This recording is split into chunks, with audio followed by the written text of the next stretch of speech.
Assalamualaikum warahmatullahi wabarakatuh. Innal hamdalillah nahmaduhu wa nasta'inuhu wa nastahdihi wa nastaghfiruh wa na'udzu billahi min shururi anfusina wa min sayyiati a'malina.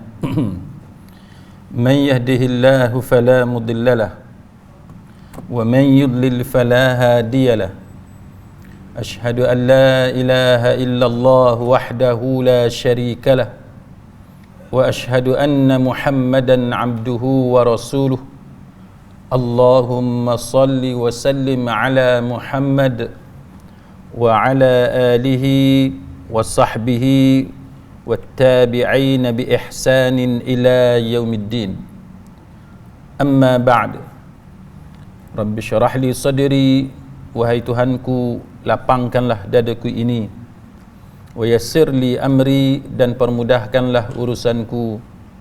Wahlul 'uqdatam min lisani, dan uraikanlah kekeluhan lidahku. Yafqahu qawli, supaya mereka memahami kata-kataku ini. Rabbi zidni ilma, wahai Tuhanku, tambahkanlah ilmu kepadaku. Allahumma faqihna fid din, ya Allah, kurniakan kepada kami kefahaman tentang agama. Wa 'allimna ta'wil, dan ajarkanlah kepada kami ilmu ta'wil, ilmu memahami dengan cara yang benar mengenai Al-Quran. Wahdinas siratal mustaqim, dan tunjukkan kepada kami jalan Engkau, jalan yang lurus. Amin ya rabbal alamin. Saudara-saudari, sahabat, sahabiah, muslimin, muslimat, mudah-mudahan kita semua mendapat rahmat daripada Allah Subhanahu wa ta'ala. Pada malam ni tafsir Al-Munir sebagaimana yang disusun oleh Dr. Wahbah Az-Zuhaili. Dalam pengajian kita yang lalu, kita telah membicarakan pada muka surat yang ke-22, betul kan? Muka surat yang ke-22. Antara yang telah kita sentuh dalam pengajian yang lalu, iaitu berkenaan dengan tafsiran berkaitan dengan perkataan ar-ruh. Kan? Ar-ruh, sebagaimana dalam perenggan yang ketiga itu dia sebut, yang dimaksudkan dengan ar-ruh dalam ayat itu adalah Jibril alaihi salam. Dan ini adalah pendapat kebanyakan di kalangan para ulama. Kalau tuan-tuan tengok, ini ada tafsir Al-Munir oleh Dr. Wahbah Az-Zuhaili. Dia mengatakan bahawa ar-ruh ialah Jibril, dan tafsiran ar-ruh itu sebagai Jibril adalah pendapat kebanyakan di antara para ulama, dengan melihat kepada dalil-dalil yang lain. Samalah juga kalau tuan-tuan lihat pimpinan Ar-Rahman yang dikeluarkan oleh JAKIM, oleh pihak berkuasa agama negara kita. Ayat ini, perkataan ar-ruh dalam ayat ini juga merujuk kepada Jibril. Dia terjemah ar-ruh itu kepada Jibril alaihi salam. Kemudian kalau tuan-tuan tengok apa yang dijelaskan oleh Imam Ibn Kathir, yang tuan-tuan boleh tengok yang terpampang pada skrin itu, ini adalah petikan daripada tafsir Imam Ibn Kathir. Dia menceritakan bahawa para ulama berbeza pendapat tentang perkataan ruh dalam ayat yang berkaitan. Apa yang dimaksudkan dengan perkataan ar-ruh? Yauma yaqumur ruhu wal malaikatu saffa la yatakallamuna illa man adhina lahur rahmanu wa qala sawaba. Pada hari ketika mana roh dan para malaikat berdiri bersaf-saf, mereka tidak berkata-kata kecuali siapa yang telah diberikan keizinan kepadanya oleh Tuhan yang Maha Pemurah, dan dia mengucapkan kata-kata yang benar. Jadi kalau tuan-tuan lihat apa yang ditafsirkan oleh Imam Ibn Kathir rahimahullahu ta'ala, dia senaraikan ada banyak pendapat. Yang pertama, dia kata kalau mengikut riwayat daripada Al-Awfi daripada Ibnu Abbas, ruh itu dengan makna arwah Bani Adam. Maknanya roh Bani Adam, roh anak-anak Adam, roh manusia. Itu pendapat pertama yang dikemukakan oleh Imam Ibn Katsir rahimahullahu ta'ala.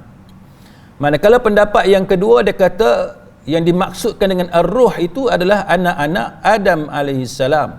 Tapi Qatadah mengatakan bahawa ini telah disembunyikan oleh Ibnu Abbas radhiyallahu anhuma. Kan? Itu apa yang disebut oleh Qatadah. Maknanya tidak dikemukakan oleh Ibnu Abbas. Yang ketiga, dia kata maksud ar-ruh itu adalah makhluk Allah yang bentuknya seperti Bani Adam. Tapi mereka ni bukan malaikat. Bani Adam, tapi mereka ni bukan malaikat dan bukan manusia. Itu disebut oleh Imam Ibn Katsir. Tapi mereka ni ada sifat yang sama dengan manusia.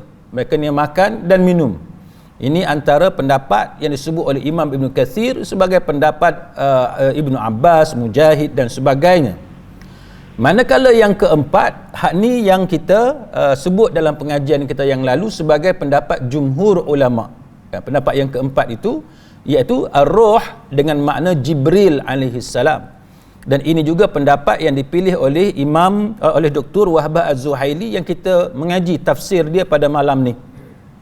Dia memilih ar-ruh dengan makna Jibril alaihissalam.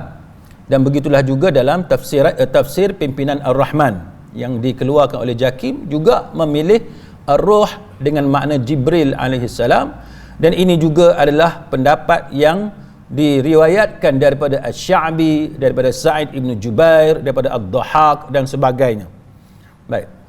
Kemudian Muqatil ibn Hayyan dia kata bahawa ar-ruh adalah makhluk yang paling mulia dan paling dekat dengan Allah Ta'ala, serta dia adalah penyampai wahyu. Sebab tu yang kita pelajari dalam pengajian kita yang sebelum ni, ia merujuk kepada Jibril alaihissalam.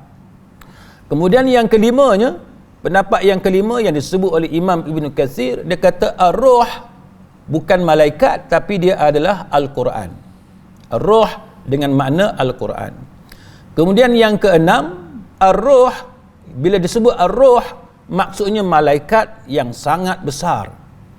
Malaikat yang sangat besar, yang mana dia punya besar dia itu sama sebagaimana seluruh makhluk bila digabungkan jadi satu. Itu yang disebut sebagai ar-ruh. Dan dalam pengajian kita yang lalu kita telah sebut bahawa yang dimaksudkan dengan malaikat yang sangat besar ini adalah Jibril alaihissalam. Itu adalah pendapat jumhur ulama. Baik, sebab apa? So, contohnya dia kata bahawa makna yang dimaksudkan dengan ruh ialah malaikat yang paling besar tubuhnya. Kan Ibnu Jarir mengatakan bahawa telah menceritakan kepada aku Muhammad ibn Khalaf al-Asqalani telah menceritakan kepada kami Rawad ibn Jarrah daripada Abu Hamzah, daripada Asy-Sya'bi, daripada Alqamah, daripada Ibnu Mas'ud bahawa ar-ruh dia berada di langit yang keempat. Dia lebih besar dari semua langit, dia lebih besar dari semua gunung, dan dia lebih besar berbanding dengan semua malaikat. Dan pada setiap harinya dia bertasbih kepada Allah Subhanahu wa taala dengan 12,000 kali tasbih, dan setiap tasbih yang dia baca Allah Taala ciptakan malaikat di hari kiamat yang akan membentuk satu saf yang tersendiri. Tapi pendapat ini pendapat yang gharib, kan, pendapat yang gharib. Jadi hadis ini dihukum oleh para ulama dengan keadaan bahawa, dengan mengatakan bahawa hadis ini mauquf. Mauquf maknanya dia terhenti, dia tidak marfu', dia tidak bersambung sampai kepada Nabi sallallahu alaihi wasallam. Maknanya dia tidak sahih. Dia tidak sahih. Sebab tu bila kita mengaji tuan-tuan sekalian, benda yang ada dalam kitab kita tidak terima semua. Kan? Jadi tugas pengkuliah, tugas guru agama ialah untuk elaborate, untuk bagi explanation dan terangkan. Cerita macam ni boleh terima ke tak boleh terima. Kita ceritalah. Sebab apa? Sebab ia disebut oleh para ulama dan itu adalah amanah ilmu. Kan? Benda ada dalam kitab, kita cerita. Tapi pada masa yang sama, kewajipan para pengkuliah, guru agama ataupun para penyampai kuliah hendaklah memperjelaskan kedudukan sesuatu riwayat. Dia jangan cerita je, kita pun terima benda macam tu tanpa ada sebarang penjelasan. Sama ada kisah tu kisah yang sahih, yang diterima oleh para ulama, ataupun ia sekadar Israiliyat, ataupun dia dengan sebab dia riwayat yang gharib, ataupun riwayat yang mauquf, yang tidak marfu', tidak bersambung dengan Nabi sallallahu alaihi wasallam, maka dia tak boleh dijadikan hujjah. Bila dia tidak bersambung dengan Nabi, dia tidak boleh dijadikan hujjah. Maka ini yang disebut oleh Imam Ibn Kathir. Dia kata bahawa perlu diteliti riwayat ini. Sebab tu kita tak boleh, ini disebut dalam tafsir Imam Ibn Kathir, kita cerita setakat tu, tapi kita tak cerita komentar, ulasan yang diberi oleh Imam Ibn Kathir. Kita kena baca sampai habis, kita kena bagi faham bila dia cerita tu dia maksudkan apa. Maka Imam Ibn Kathir kata hadis ini, dia kata barangkali hadis ini mauquf, hanya sampai setakat kepada Ibnu Abbas radhiyallahu anhuma, yang berarti, tengok dia sebut apa? Berarti bersumber daripada apa yang diterimanya daripada Israiliyat. Benda Israiliyat kan dia sebut. Jadi hanya Allah Taala sahaja yang maha mengetahui. Jadi itu kesimpulan yang dibuat oleh Imam Ibn Kathir rahimahullahu ta'ala. Jadi cerita-cerita tadi yang disenaraikan itu disebut kepada kita bahawa itu adalah Israiliyat. Dan kemudian dia kata Imam Ibn Jarir tidak memutuskan, dia tidak buat keputusan dengan salah satu daripada pendapat-pendapat itu, tapi dia kata pendapat yang lebih mendekati kepada kebenaran, dia kata roh dalam ayat ini maksud dia adalah manusia. Itu yang dipilih oleh Imam Ibn Kathir rahimahullahu ta'ala. Dan dia bawa hujah-hujah dia. Illa man adhina lahur rahman, kan, surah An-Naba, kan, ayat 38, kecuali siapa yang telah diberi izin kepadanya oleh Tuhan yang maha pemurah dan sebagainya. Jadi itu antara apa yang disebut oleh Imam Ibn Kathir rahimahullahu ta'ala. Baik. Jadi itu secara ringkas tuan-tuan sekalian apa yang telah kita sebut dalam pengajian kita yang lalu berkenaan dengan pendapat-pendapat para ulama berkenaan dengan ar-ruh. Dan kita dah sebut bahawa kita tak boleh memandai-mandai bagi makna ar-ruh itu apa dia. Kita kena lihat kepada penjelasan yang dibuat oleh para ulama. Baik, kemudian dia kata apa? Dia kata ayat ini menjadi dalil yang jelas bahawa para malaikat dan Jibril alaihissalam adalah merupakan sebesar-besar makhluk ciptaan Allah yang mempunyai kuasa dan kedudukan mengatasi kehebatan hari kiamat dan kegerunannya. Setelah itu Allah menjelaskan pula bahawa hari kiamat merupakan suatu perkara yang pasti dan tidak ada keraguan padanya. Dan firman-Nya dengan maksud itulah hari yang pasti terjadi. Maka barang siapa yang menghendaki, nescaya dia menempuh jalan kembali kepada Tuhannya. Baik. Surah An-Naba ni tuan-tuan sekalian, dia adalah satu surah Makkiyah yang menceritakan tentang berita yang gempar, berita yang besar. Apa dia? Berkenaan dengan hari kiamat. Ayat yang kita baca tadi, ayat yang ke-39, dia adalah ayat yang kedua akhir sebelum ditutup dengan ayat yang ke-40. Sebelum ditutup dengan ayat yang ke-40, Allah Ta'ala bagi tahu kepada kita sekali lagi, dia kata itu adalah hari yang pasti terjadi. Ini adalah penegasan daripada Allah, kiamat benda yang pasti berlaku. Dan dia kata bahawa barang siapa yang menghendaki, nescaya dia menempuh jalan kembali kepada Tuhannya. Kita ni tuan-tuan dalam perjalanan balik semula kepada Allah. Kita kata apa? Inna lillahi wa inna ilaihi raji'un. Kan? Bila kita dengar ada kematian, ada kecelakaan, ada kemalangan, walaupun tak mati sekalipun, kita dengar ada musibah, kita sebut inna lillahi wa inna ilaihi raji'un. Inna lillah, kita ni milik Allah. Wa inna ilaihi raji'un. Dan kita ni apa dia? Ilaihi raji'un. Kita merujuk, kita yakni kembali kepada Allah Subhanahu wa taala. Kita sebut inna lillahi wa inna ilaihi raji'un untuk mengingatkan diri kita bahawa kita dalam perjalanan kembali kepada Allah Subhanahu wa taala. Dengan harapan apa? Dengan harapan bila kita sentiasa mengingatkan diri kita bahawa kita kembali kepada Allah, kita jadi orang baik. Kita jadi orang yang taat kepada Allah.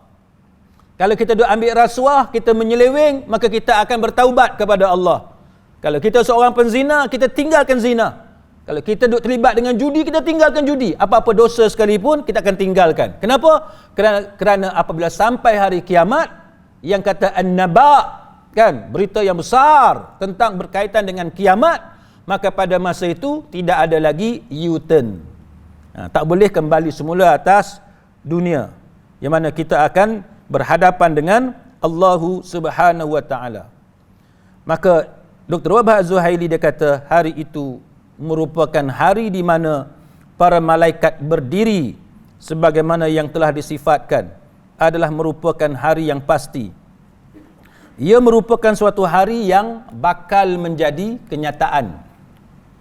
Oleh itu sesiapa yang mahukan kejayaan pada hari itu, hendaklah dia berusaha menjadikan ganjaran Allah sebagai rujukan dan panduan yang diikuti. Jadi kalau kita betul-betul yakin kiamat tu memang akan jadi sungguh, maka ganjaran Allah Ta'ala tu sebagai sandaran kita. Apa ganjaran Allah? Pahala. Kan? Apa ganjaran Allah Ta'ala? Syurga. Apa ganjaran Allah Ta'ala? Nikmat di hari akhirat. Maka siapa-siapa yang menjadikan ganjaran Allah tu sebagai ikutan, maka dia akan selamat. Tapi siapa yang dia hanya kata dia percaya kepada hari kiamat, tapi hati dia tidak yakin. Dia Islam, tapi tindak tanduk dia menunjukkan bahawa dia tidak yakin kepada hari kiamat. Maka dia sentiasa bergelumang dengan dosa. Sebab apa? Sebab kalau dia betul-betul takut kepada hari kiamat, dia akan tinggalkan dosa tu. Maka Dr. Wahbah Az-Zuhaili kata apa? Dia kata, siapa yang nak berjaya pada hari kiamat, dia kena jadikan ganjaran Allah sebagai sandaran. Barulah dia berjaya di hari akhirat. Dan dia hendaklah berusaha menghampirkan dirinya kepada Allah dan menjauhkan diri daripada kemurkaannya. Dia hendaklah beriman dengan arti kata yang sebenar dan beramal dengan amalan yang baik.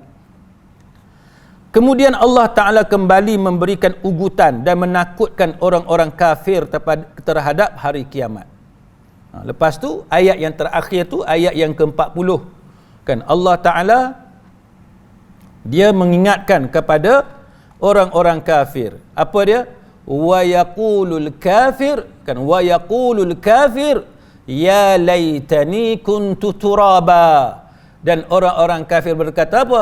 Alangkah baiknya sekiranya aku ni dahulu adalah tanah. Ya laitani kuntu turaba. Turaba tu tanah. Pasal apa tuan-tuan? Sebabnya ialah pada ayat yang ke-40 tu Allah Ta'ala bagi tahu tentang peringatan, amaran daripada Allah Ta'ala kepada orang kafir tentang siksaan yang sangat dekat.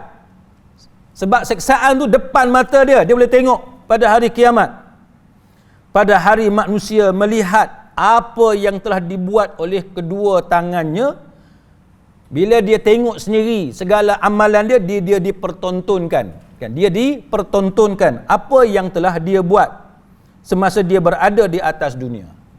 Hari ni tuan-tuan, kita boleh tengok macam mana canggihnya alat-alat intelligence, kan, perisikan. Saya rasa dalam kuliah saya sebelum ni saya pernah cerita kepada tuan-tuan macam mana satu kes yang sangat lama di England yang tak boleh diselesaikan, tapi pihak perisikan secara kebetulan dia nak risik benda lain, tapi dia dapat maklumat pasal kes lain. Dia bukan duduk dalam bangunan, dia duduk jauh daripada bangunan, tapi dia ada alat untuk dia tuju, untuk dia dapatkan perbualan, conversation di antara penghuni-penghuni yang ada dalam rumah. Tu alat hari ni, kan? Alat hari ni untuk dapatkan maklumat. Bila orang bercakap dalam rumah, maknanya ejen-ejen perisikan, walaupun dia tak masuk dalam rumah kita, dia duduk di luar rumah, Tapi dia boleh tahu apa yang berlaku dalam rumah kita, dalam bangunan tu. Dia boleh tahu. Tu belum cerita pasal pelbagai chip dan sebagainya untuk dapatkan maklumat. Kan? Hari ini dengan pelbagai kamera yang canggih, alat nak rakam audio yang canggih dan sebagainya, yang mana sampai tahap kita tak boleh kata apa. Sebab semua bukti tu keluar tu satu persatu. Yang tu pun tuan-tuan, kita tak boleh nak jawab. Dengan segala kecanggihan alat daripada ilmu dan teknologi yang Allah Ta'ala bagi pada manusia, kita tengok macam mana pihak berkuasa ni dia boleh kumpul maklumat dengan begitu baik sekali. Maka cuba bayangkan kalau di hari akhirat nanti, hari akhirat yang mana Allah Ta'ala akan pertontonkan segala apa yang kita buat atas dunia. Benda yang semua orang tak tahu, tapi pada waktu tu itulah Allah Ta'ala pertontonkan. Sebab tu kita sangat mengharapkan agar Allah Ta'ala ampunkan dosa kita. Sebab apa tuan-tuan? Sebab atas dunia pun, kalau media siarkan jenayah yang kita buat, kalau media siarkan aib kita, yang tu pun sudah tidak tertanggung oleh kita, cuba kita bayang bagaimana aib yang sangat dahsyat yang akan berlaku kepada manusia apabila Allah Ta'ala pertontonkan amalan dia di hari akhirat nanti. Yang tu kita tak boleh nak banding tahap keaiban yang dialami oleh manusia di hari akhirat nanti. Baik. Dr. Wahab Az-Zuhaili bila dia menghuraikan ayat yang ke-40, dia kata apa? Dia kata bahawa ayat ini menunjukkan, wahai penduduk Mekah dan golongan kafir yang seangkatan dengan mereka, Allah Ta'ala memperingatkan kamu kepada suatu azab yang hampir berlaku, iaitu hari kiamat. Benda yang hampir berlaku, yang dekat dengan kita, hari kiamat. Allah menyatakan ia adalah hampir bagi menunjukkan kepastian berlaku. Dalam kaedah bahasa Arab, setiap suatu perkara yang pasti ia dianggap sebagai qarib, iaitu hampir. Dan ini jelas sebagaimana yang terdapat pada firman Allah Ta'ala dalam surah An-Nazi'at ayat 46. Pada hari mereka melihat hari kebangkitan itu, mereka berasa seakan-akan tidak tinggal di dunia, melainkan sebentar sahaja, kadar sesenja ataupun sepagi sahaja. Pada hari tersebut, setiap orang akan melihat segala apa yang pernah mereka lakukan sewaktu mereka hidup di dunia dahulu. Waktu tu kita akan tengok, dia macam rewind balik, pusing ke belakang, tengok balik benda yang kita buat atas dunia. Dalam konteks ini Allah Ta'ala berfirman dengan maksudnya, pada hari itu tiap-tiap individu mendapati segala kebajikan yang dihadapkan di mukanya, begitu juga kejahatan yang telah dikerjakannya. Ia ingin kalau kiranya antara dia dengan hari itu ada jarak masa yang jauh. Jadi ini merupakan satu peringatan daripada Allah Subhanahu wa Ta'ala kepada kita. Kita nak faham cerita pasal kiamat, cerita pasal apa yang berlaku pada hari kiamat, dan penyesalan yang akan berlaku kepada orang yang tidak cukup amalan dia, apatah lagi kalau dia kafir, dia syirik kepada Allah. Kita bagi contoh mudah. Kita bagi contoh mudah, tuan-tuan. Macam mana masa kita mengaji dulu, kita tak mau mengaji. Kawan kita yang lain masuk kelas, mengaji, ambil exam. Kita tidur dalam kelas, kita tak boleh jawab dengan baik dalam peperiksaan. Bila keluar result SPM, kawan-kawan kita pergi dapat melanjutkan pelajaran ke luar negara, dapat beasiswa dan sebagainya, kita tak boleh pergi ke mana-mana. Itu satu contoh mudah. Apa perasaan kita? Saya ada kawan, dia duk cerita zaman dia mengaji dulu, setiap kali nampak kapal terbang lalu ke atas, dia rasa sedih. Sebab dia rasa masa dia mengaji dulu dia bukan bodoh sangat, tapi sebab dia main masa belajar dulu, dia main. Maka bila SPM, result SPM dia tak cantik. Maka kawan-kawan yang sama level dengan dia, yang dia rasa dia boleh beat kawan dia tu bila-bila masa, kalau dia mengaji sungguh-sungguh. Tapi sebab kawan dia mengaji sungguh, dia tak mengaji sungguh, maka kawan-kawan dia pergi Amerika, ada pergi UK dan sebagainya, dia ambil engineering dan sebagainya. Yang dia tak boleh fly. Maka dia kata setiap kali dia tengok kapal terbang lalu ke atas, dia sedih. Itu contoh mudah nak cerita bahawa benda yang berlaku hari ini adalah hasil daripada apa yang kita buat pada waktu yang lalu. Boleh pusing balik ke tuan-tuan? Tak boleh pusing balik lah. Tak boleh pusing balik. Samalah juga tuan-tuan, bila kita bekerja dengan pekerjaan yang tak seberapa, kita tengok orang lain dengan kedudukan yang tinggi, pangkat yang tinggi dan sebagainya, kita akan kenang balik bahawa aku sebenarnya kalau aku belajar sungguh-sungguh, kalau aku usaha dengan betul, maka aku tak akan jadi macam ni. Aku akan jadi macam orang tu dan sebagainya. Tapi apakah kita boleh pusing balik waktu kita, zaman kita tuan-tuan? Tak boleh. Kita tak boleh pusing balik. Sebab tu saya sendiri tuan-tuan, bila saya ingatkan kepada anak-anak, saya ingatkan kepada anak-anak, ini waktu ni, al-waktu kasayf. Waktu ni seperti pedang. Kamu tak potong dia, dia akan potong kamu. Dia macam pedang. Kita dengan musuh macam mana? Kan? Kita guna pedang tu untuk apa? Maka kalau kita yang potong masa, kita untung. Kita akan berjaya. Tapi bila masa yang potong kita, kan, kita akan mengalami kerugian. Menyesal kita tak boleh pusing balik. Itu penyesalan urusan dunia yang saya cerita kepada tuan-tuan supaya tuan-tuan faham. Yang kata cerita penyesalan di hari akhirat ni macam mana? Apakah tidak ada peringatan daripada Allah? Ada. Bukan tak ada peringatan daripada Allah. Tapi kerana sewaktu kita hidup atas dunia, kita masih ada keraguan. Hati kita tak betul-betul yakin dan kita tak ambil tindakan berdasarkan kepada apa yang kita percaya. Dia sama sebagaimana atas dunia. Kita dah cerita dah, dadah ni benda bahaya. Dia tak percaya, dia terlibat juga dengan dadah. Apa jadi? Tuan-tuan tak payah pergi jauh, kita tengok kawan-kawan kita dekat-dekat. Hak kita kenal. Siapa yang dah terlibat dengan ganja, lepas tu dia up dengan dadah sintetik, dia up dengan pil kuda apa semua, apa jadi pada dia? Tu tak boleh tengok sekeliling kita. Saya ada beberapa orang yang saya kenal dah terlibat dengan dadah, lepas tu kena HIV dan sebagainya, macam-macam lah.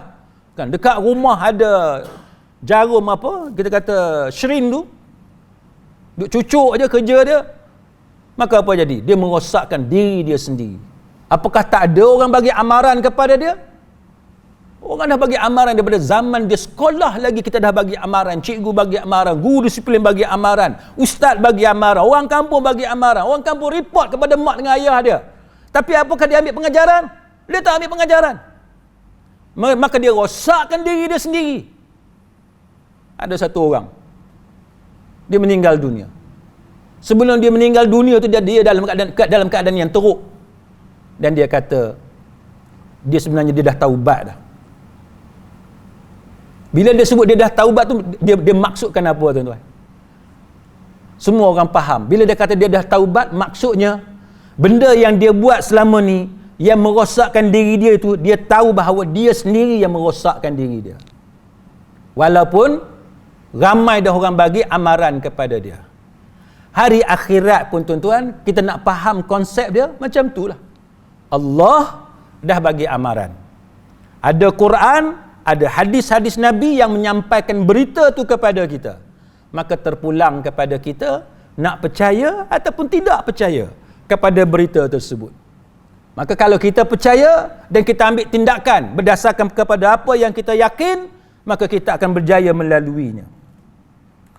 Baik, perenggan seterusnya, Dr. Wahbah Az-Zuhaili kata, orang-orang kafir seperti Ubay bin Khalaf, Uqbah bin Abi Mu'id, Abu Jahal dan Abi Salmah bin Abdul Al-Asad Al-Makhzumi, dalam keadaan dengan sebab dahsyatnya azab yang mereka hadapi, dia kata apa? Alangkah baiknya kalau aku dahulu hanyalah seketul tanah pada mereka lebih baik menjadi tanah daripada menjadi manusia yang dibangkitkan oleh Allah. Mereka menaruh harapan agar dikembalikan menjadi tanah seperti makhluk haiwan yang lain setelah mereka menjalani proses hukum balas sesama mereka. Manusia ni dia akan tengok di hari akhirat nanti macam mana Allah Ta'ala balas binatang sama-sama binatang. Binatang sama binatang tu ada kisos dia. Ada kisos. Dibalas. Lepas balas tuan-tuan, setiap yang teraniaya, setiap binatang yang teraniaya dapat balas kepada binatang yang buat naya dekat dia. Lepas tu mereka kembali jadi tanah. Dengan sebab orang-orang kafir ini melihat bagaimana binatang itu diberi kisos, lepas mendapat pembalasan kisos di hari akhirat, mereka bertukar jadi tanah. Kerana itulah orang-orang kafir ini kata, lebih baik kami menjadi tanah. Dia kata, ya laitani kuntu turaba, alangkah baiknya sekiranya aku dahulu adalah tanah. Sebab apa? Sebab tak perlu berhadapan dengan peristiwa yang sangat dahsyat ni. Baik tak payah jadi orang. Dia kata. Baik.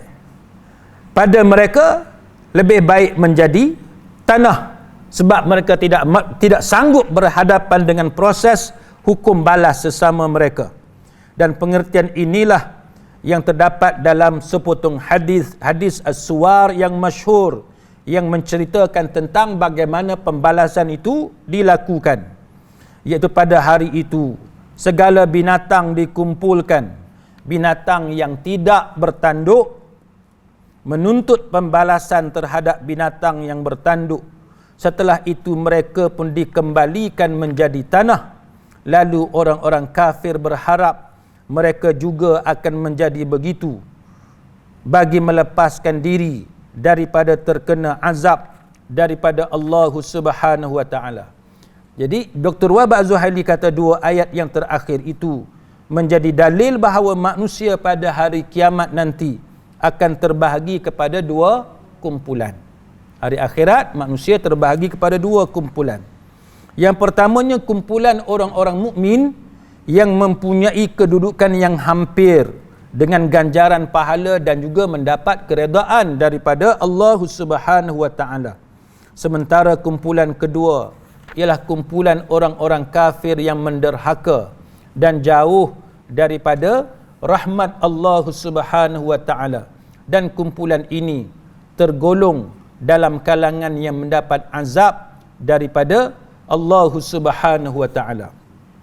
Baik, sidang hadirin mukminin, berkenaan dengan ayat yang kita baca tadi, ada beberapa penjelasan yang lain yang kita boleh lihat. Antaranya ialah bagaimana hadis-hadis yang menceritakan tentang pembalasan antara kambing, kan, antara binatang.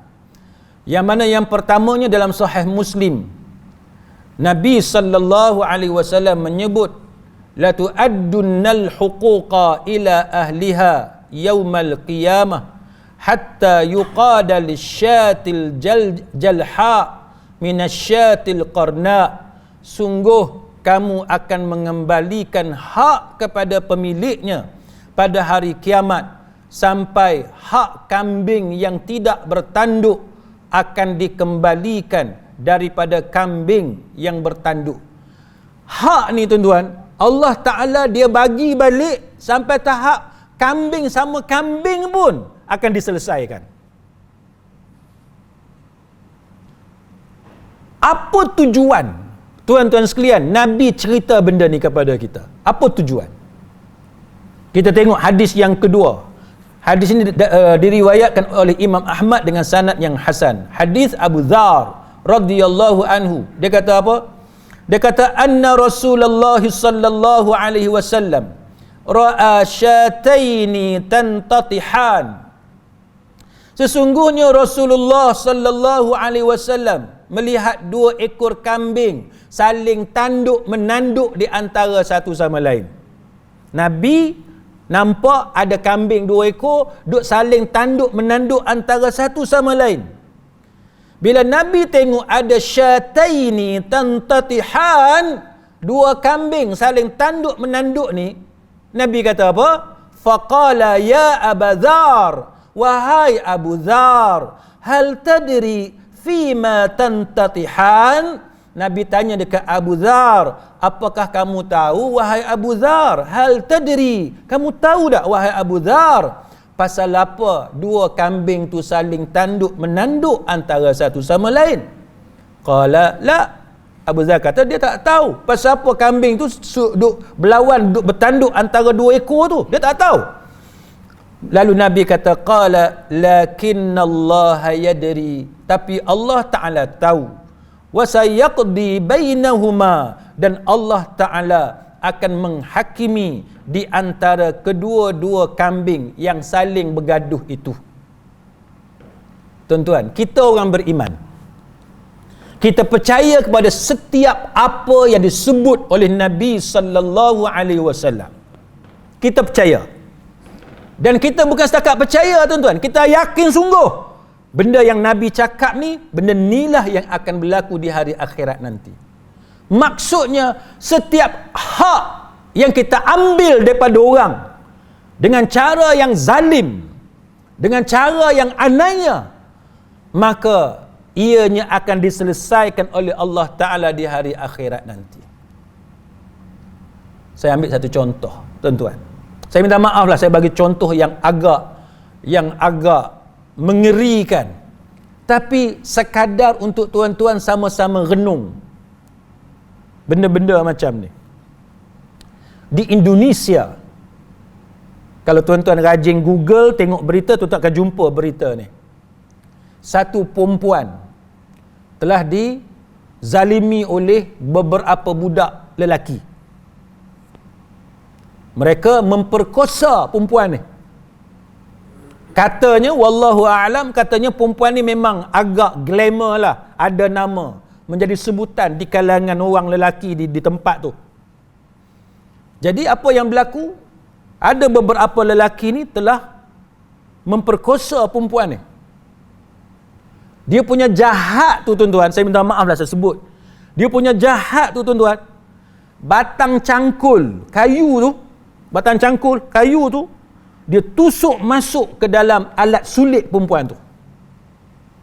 Dan dia katok, dia pukul cangkul tu dengan tukul untuk bagi masuk ke dalam tubuh perempuan tu, sehingga perempuan tersebut mati dengan sebab penganiayaan yang sangat dahsyat tu. Baik, tuan-tuan sekalian, kita semua malam ni kita yakin dengan apa yang Nabi sallallahu alaihi wasallam sebut kepada kita tentang cerita sampai tahap dua ekor kambing pun Allah Ta'ala akan hakimi. Sekarang cuba bayangkan orang yang melakukan penganiayaan tadi, sudahlah dia memperkosa perempuan tu, lepas tu dia lakukan penganiayaan yang sebegitu dahsyat. Cuba bayangkan apa yang akan berlaku kepada beberapa lelaki yang jahat tadi di hari akhirat nanti. Apa yang akan berlaku pada dia? Dan kita tahu bahawa azab Allah Ta'ala tidak ada tandingnya. Tidak ada tandingnya. Kita, tuan-tuan, pernah tak terlintas dalam hati kita nak buat jahat? Jangan bohong, semua di antara kita ni ada lintasan nak buat jahat. Tapi pasal apa kita boleh menahan diri kita daripada melakukan kejahatan? Tak kiralah kejahatan tu dari segi keuangan ke, kejahatan tu dari segi hubungan adik-beradik ke, kejahatan tu dari segi masalah seksual ke, kejahatan apa sekalipun. Setiap di antara kita memang ada lintasan untuk buat jahat. Yang menahan diri kita daripada menjadi orang yang berjudi, daripada menjadi pembunuh, daripada menjadi pembuli jalanan, daripada menjadi penyerang seksual dan sebagainya, kerana kita takut kepada azab Allah Ta'ala. Walaupun kita ada peluang untuk melakukan kejahatan tu, walaupun kita ada peluang untuk melakukan dosa tu, Ambil duit orang, bukan tak ada peluang, ada peluang, tapi kita tak ambil. Contoh mudah lah tuan-tuan, kita tak payah bagi contoh yang pelik-pelik. Tuan-tuan beli barang, tiba-tiba cashier tu bagi lebih duit, tuan-tuan ambil tak duit tu? Terlebih RM10, terlebih beberapa ringgit, terlebih RM50, tuan-tuan ambil tak duit tu? Tak ambil. Pasal apa tak ambil? Sebab kita tahu dia haram, kita tak boleh ambil. Padahal cashier tu tak sedar pun yang dia dah bagi, dia yang tersilap, dia bagi tersilap kepada kita. Kita boleh ambil balik rumah, dia tak tahu pun. Tak ada kecoh-kecoh apa pun. Kita bukan ugut dia dengan pisau, tak, dia tersilap. Tapi kenapa kita pulang balik? Sebab kita tak mau. Hak kita ambil RM10 tu, RM20 itu akan mendatangkan masalah kepada kita di hari akhirat nanti. Samalah juga tuan-tuan. Kita naik bas, naik train, bersesak. Boleh je nak jadi jahat macam orang lain. Ambil peluang, gesel, punggung perempuan apa semua. Boleh ambil peluang. Bukan tak boleh ambil peluang. Dan dia pun tak tahu kita sengaja ke tak sengaja. Dia pun teragak-agak orang ni sengaja ke tak sengaja. Kita boleh ambil peluang. Tapi kenapa kita tak ambil peluang?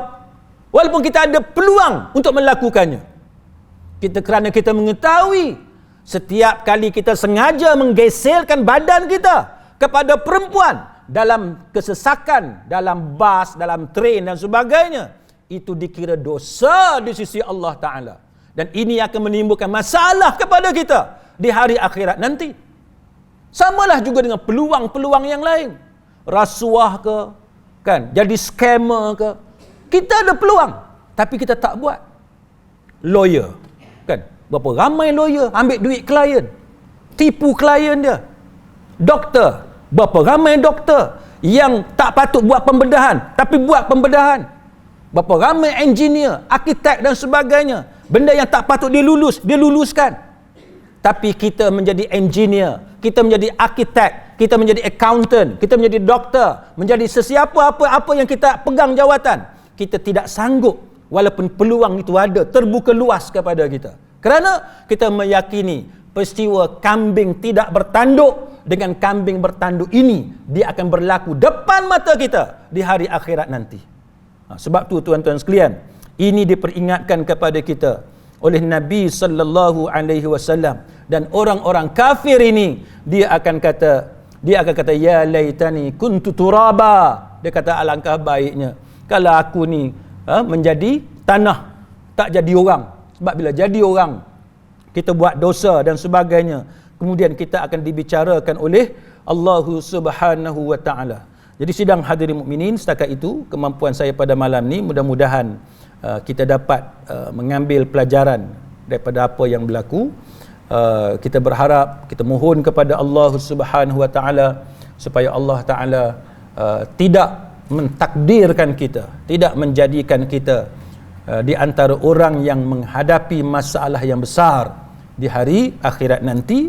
Kita pohon kepada Allah agar Allah Ta'ala kasih kepada kita, Allah Ta'ala ampunkan segala dosa kita, dan Allah Ta'ala ringankan beban kita, melepaskan kita daripada bebanan yang berat di hari akhirat nanti. Wallahu a'lam. Aqulu qawli hadza wa astaghfirullahal azim li wa lakum. Wassalamu alaikum warahmatullahi wabarakatuh. Subhanakallahumma wa bihamdik.